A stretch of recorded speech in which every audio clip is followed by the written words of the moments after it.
बैठ जा सोना कुर्सी खोल के तू जूतावा जल्दी करा जल्दी करा जल्दी करा ना पुरछनवाया माँ होते बाड़े देरिया जल्दी करा ना पुरछनवाया माँ होते बाड़े देरिया दोनों हाथ उतारा रतिया सुरतिया के नीरेख के दोनों हाथ उतारा रतिया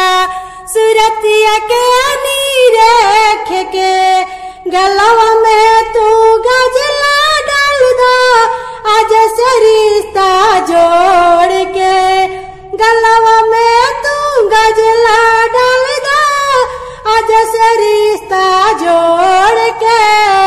सासू जी के प्यार देखा दुल्हा के दुलार देखा अंगन के शोभा देखा ना ना ना आइल बाड़ा अंगन वाय जीजा करावे तू परिछन वाय जीजा आइल बाला अंगन वाय दुल्हा करावे तू परिछन वाय जीजा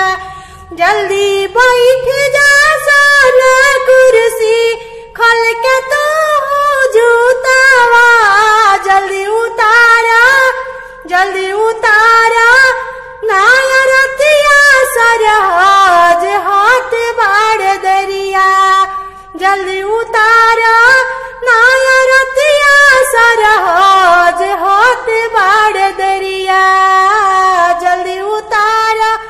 नाया रतिया सरहज हाथ बाड़ दरिया दोनों हाथ उतारा रतिया दोनों हाथ उतारा रतिया रूपवा के नीरेख के गलवा में तू गजला डाल दाया जस रिश्ता जोड़ के गलवा में तू गजला डाल दा आज से रिश्ता जोड़ के सरहज के प्यार देखा सरहज के प्यार देखा जीजा के दुल सरहज के प्यार देखा सरहज के दुलार देखा जीजा जी के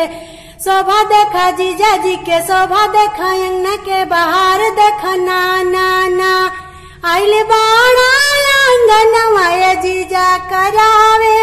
तू परिछन वाय जीजा करावे तू परिछन वाय जीजा जल्दी